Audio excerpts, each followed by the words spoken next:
Well, obviously, any chaos in Russia is beneficial and welcome by the Ukrainians. But at the same time, there's obviously a degree of gloating. But, we are not mistaken, and we haven't forgotten the fact that the war hasn't ended because of that. At the moment, there's an air raid alert active in the Kyiv region. Odessa, you can't see it off the screen here, but I have our internal chat open. And Odessa is under heavy missile attack and drones incoming into Odessa as we speak. So the war is far from over, and any instability in Russia is likely to cause Putin to escalate this further. Is there then an opportunity in this moment? President Zelensky has been on the phone with President Biden. Is there an opportunity militarily or diplomatically here for President Zelensky? How does he maximize this moment? Well, there are two opportunities. Obviously, any chaos in Russia, any prolonged chaos in Russia will cause, the Russian front line to be destabilized. And therefore, with the counteroffensive happening, that would provide extra opportunities for us to capitalize on the cracks that will appear and make it easier for us to break through those defenses.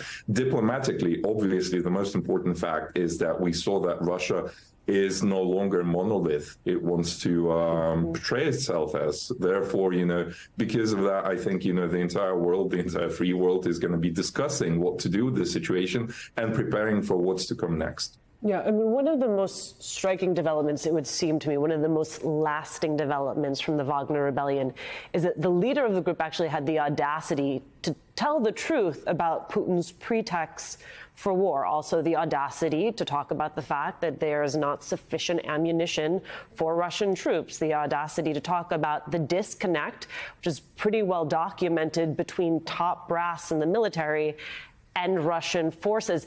All of those truths, once they are out there and expressed by someone who, for better or worse, is considered a trusted messenger, that seems like a difficult thing to undo. And I wonder if you believe that any of that will have an impact.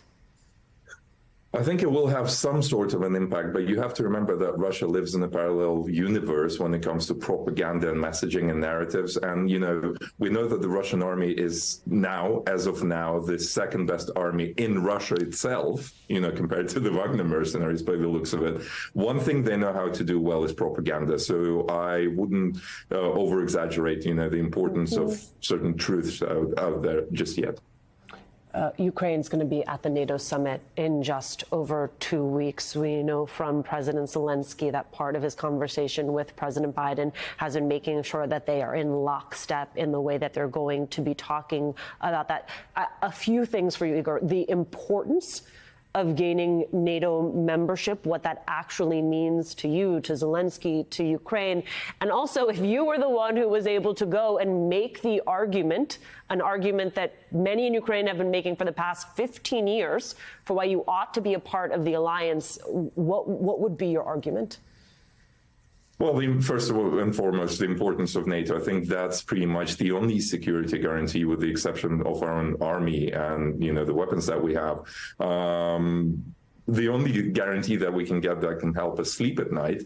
When it comes to the argument I would make, I would explain to, to our partners that, first of all, Ukraine's beneficial to NATO. We are one of the best armies in Europe as we speak, and we have successfully countered the Russian aggression. But on top of that, one of the main reasons Ukraine hasn't been able to join NATO was, the fear of, Russia's pushback against that in any shape and form. And I just explained to them that, look, regardless whether, you play it safe or you counter Russia, everything that Putin does as a madman is inevitable. So, you might as well play to your strength rather than your weaknesses out of fear.